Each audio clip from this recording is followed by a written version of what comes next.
آج ہم لوگ آپ کی زیارت کروائیں گے خواجہ ابا سلط کی، جو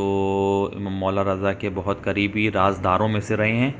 اور انہی کو مولا رضا نے جو ہے وہ بیان کیا تھا کہ مجھے مامون شہید کرے گا، اور پورا قصہ جو ہے آگے بیان ہوا ہے وہ آپ کو بتائیں گے، جس کی وجہ سے خواجہ ابا سلط کو مامون رشید نے 1 سال کے لیے قید میں ڈال دیا تھا۔ پھر قید میں جو ہے امام تقی علیہ السلام نے آپ کو آزاد کروایا، اور پھر آپ نے باقی کی زندگی یہاں گزاری، اور یہیں پہ آپ کا مقبرہ ہے۔ السلام علیکم، کیسے ہیں آپ لوگ؟ امید ہے کہ خیریت سے ہوں گے، اور پروردگار سے دعا ہے کہ پروردگار آپ لوگ کو بھی ایسے جلیل القدر صحابی ولی علیہ اکرام کی زیارت نصیب فرمائیں۔ تو آج جو ہم لوگ یہاں پہنچ گئے ہیں، یہ امام رضا کے قریبی صحابی، رازدار اور مولا سے بہت زیادہ دل کے قریب جو ہیں یہ رہے ہیں، جن کا نام ہے خواجہ ابا سلط۔ ان کا اصل نام جو ہے وہ عبدالسلام ہے، مگر خواجہ ابا سلط کے نام سے یہ جانے جاتے ہیں۔ خواجہ ابا سلط کو باب رضا بھی کہتے ہیں، جیسے حضرت عباس کو باب الحسین کہتے ہیں، اسی طرح خواجہ ابا سلط کو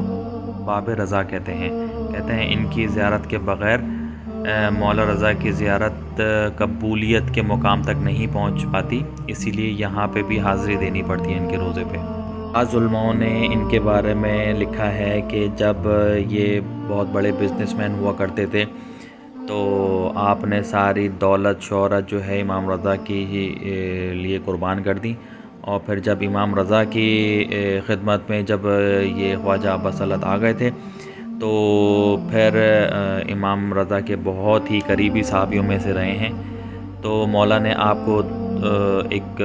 حدیث کے بہت سارے جو ہیں وہ کتابوں میں آپ کا نام جو ہے شمار ہوتا ہے، کیونکہ مولا رضا جو بھی فرماتے، جو بھی حدیث اور جو بھی فرمان تھے مولا کے، جو بھی وہ مولا کہتے تھے بتاتے تھے تو خواجہ ابا سلط اپنے پاس لکھ لیا کرتے تھے وہ، تو بہت ساری جو روایتیں ہمارے پاس پہنچی ہیں وہ خواجہ ابا سلط سے پہنچی ہیں۔ بعض علماء جو ہیں خواجہ ابا سلط کے بارے میں کہتے ہیں کہ جب امام رضا علیہ السلام کو زہر دیا گیا تھا مامون رشید کے ہاتھوں، تو خواجہ ابا سلط کو امام رضا نے پہلے سے ہی آگاہ کر دیا تھا کہ یہ مجھے زہر دے گا، اور اس کے بعد جو ہے یہ کالا لباس زیب تن کر کے میرا ماتم کرے گا، تو اس کی مکر و فریب میں نہیں آنا، تو یہی مجھے زہر دے گا۔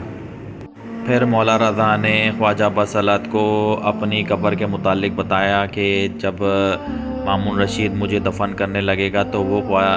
ہارون رشید کے پائتی میں دفن کرنے کی کوشش کرے گا، مگر وہاں پہ اتنی بڑی چٹان ہوگی کہ دنیا جہاں کا اگر لوہا لا کے بھی اس کو کاٹنے کی کوشش کرے گا تو وہ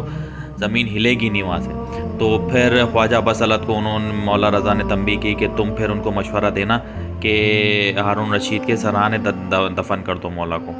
تو پھر مامون رشید جب وہاں سے زمین کو کھدوائے گا تو وہاں پہ ایک زمین پہ لکھا ہوا ہوگا سامن نون، یعنی جس کا مطلب ہے طوفان نوح سے 100 سال پہلے یہ ولی خدا کے لیے قبر بنائی گئی تھی۔ جب قبر کو کھولا جائے گا تو اس میں سے پانی نکلے گا، پانی کے بعد چھوٹی مچھلیاں آئیں گی، پھر بڑی مچھلیاں جو ہیں چھوٹی مچھلیوں کو کھا جائیں گی، اس کے بعد وہ پانی خشک ہو جائے گا۔ اس کے بعد پھر مامون رشید سے کہنا کہ اب مولا کو یہاں دفن کر دو۔ پھر مامون نے خواجہ ابا سلط سے پوچھا یہ کیا ماجرا ہے، تو انہوں نے بتایا مولا مجھے پہلے بتا کے گئے تھے کہ مامون مجھے انگوروں کے اندر زہر ڈال کر قتل کروا دے گا۔ اس کے بعد مامون جو ہے خواجہ ابا سلط کو قید کر دیتا ہے۔ دعاؤں میں یاد رکھیے گا۔ اللہ حافظ۔